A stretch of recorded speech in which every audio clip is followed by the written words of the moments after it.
Isa ka ba sa mga nanay na namomroblema sa baon sa eskwela ng kanilang mga anak? Say goodbye sa boring at hindi masustansyang baon. Dahil ngayong umaga, may ituturo kaming baon na very mindful at very healthy para sa ating mga chikiting. Everyday struggle na raw ng 36 anyos na si Mami Alin ang pag-iisip ng baon for the day para sa kanyang dalawang anak.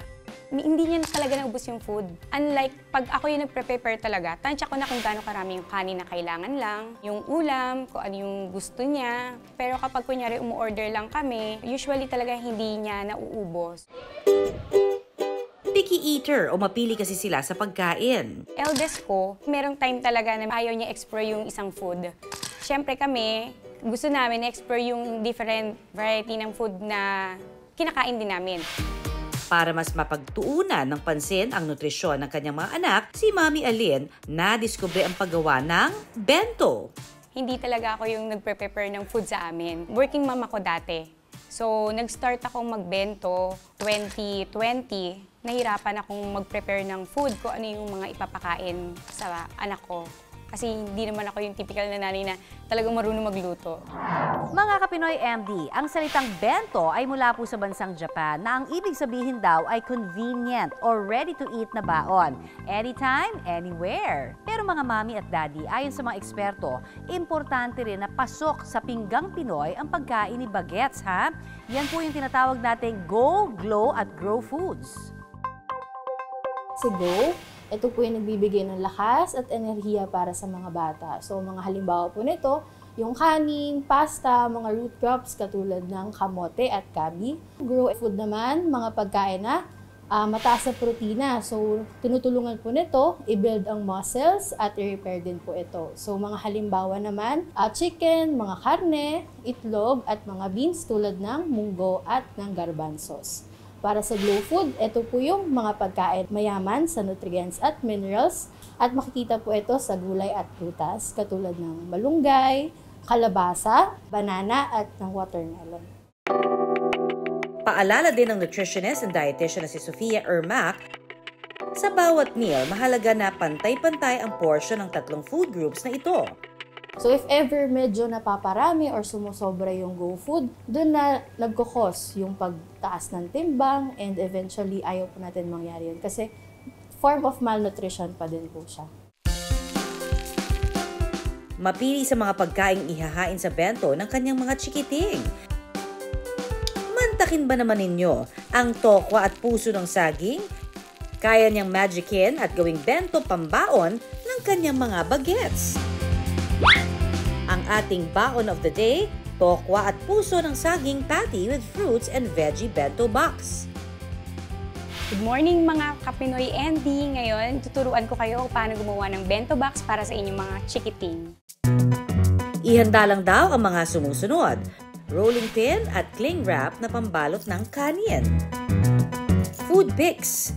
Nori puncher, white rice, kaunting ketchup at mayonnaise, soy sauce, dragon fruit, nori o seaweed, at ang fried tokwa at puso ng saging patty. Kuha lang tayo ng portion na yung sakto lang kayang kainin ng mga anak natin na rice. Konting toyo lang. Ihalo ko na siya sa rice. Pero kung may brown rice kayo para sa pagkain nyo, pwede natin gamitin yung brown rice natin. Pwede rin gumamit ng dragon fruit bilang natural na pangkulay sa kanin.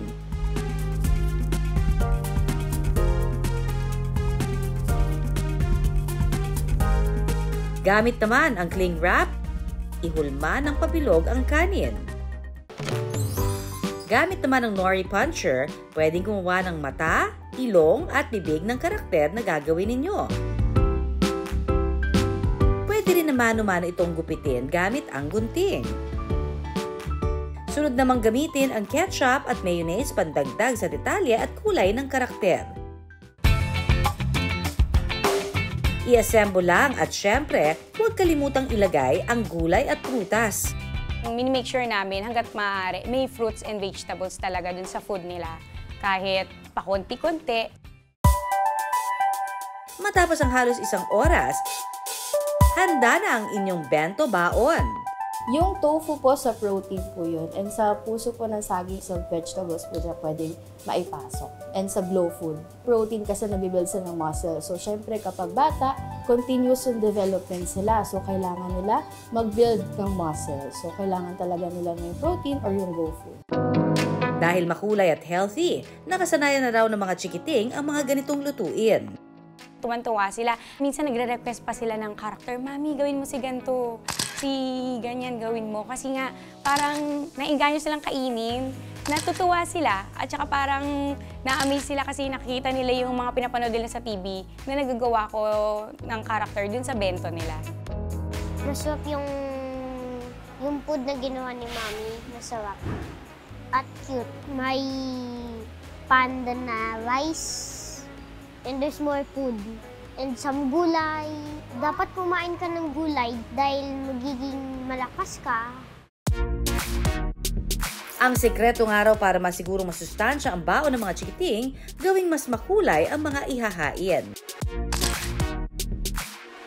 Ayon sa mga eksperto, malaki raw ang naitutulong ng makukulay na karakter sa pagkain para ganahan kumain ng mga bata.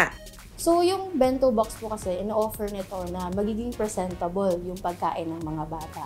Nakita natin na nagkaroon ng improvement sa kanilang food intake at saka ginanahan yung mga bata na kumain kasi mas enjoyable at mas fun yung kanilang mga plates. So, mas nagiging masustansya na yung kinakain nila. Pagdating ko pa lang sa school, magsusundo ako, sasabihin kagad nila, Mami, naubos ko yung baon ko. So, sinasabi ko, good job. From preparation hanggang sa paano nila kainin, ano sa kanya yung fulfillment. Kasi syempre, naubos nila yung food na pinipare ko. Dagdag pa ng registered nutritionist and dietitian, hindi lang dapat masustansya, kundi dapat malinis din ang paghahanda ng pagkain para ligtas sa mga bata. Una-una, malinis yung kamay natin and also lahat ng mga gamit kailangan malinis, tsaka yung mismong food kailangan malinis at makuha natin yung tamang temperature ng kanilang pagkain. Ang food, recommended na tumagal siya sa room temperature na mga around 2 hours, so ayaw natin na lumagpas pa doon. I-pre-prep na natin, i-pre-cut na natin yung mga vegetables and store na natin sa ref.